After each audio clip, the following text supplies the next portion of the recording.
نمایشکردنی فیلمە سینەماییەکان لە کوردستان بەردەوامی هەیە بەشێک لەو فیلمانە بەرهەمی سینەماکارانی پارچەکانی تری هەرێمی کوردستانن. لە ئێستادا فیلمی مێشکی ئێسقان لە ڕۆژی شەممەوە لە سەر سینەما سالم دەست بە نمایشکردنەکە. ئەم فیلمە یەکێکە لە بەشداربووەکانی فستیڤاڵی فەجری سینەمایی و لەوێژ کاندید بووە بۆ 2 خەڵات.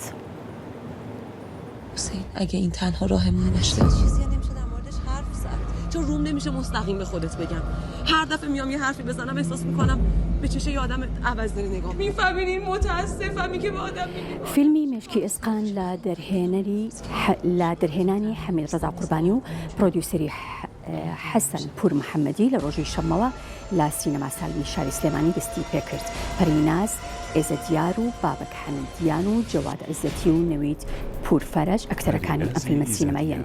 ئەم فیلمە لە فستیڤاڵی فیلمی فەجری ئێرانیش نمایشکراوە و کاندیدی 2 خەڵات بووە. هەروەها نەوید پورفەرەج ئاکتەری کوردی ئێرانی یەکێکە لە ئاکتەرەکانی ئەم فیلمە. پەرینازی ئیزەدیار. الان میفهمی من چی میگم؟ بابکی حەمیدیان. باور نمیکنم.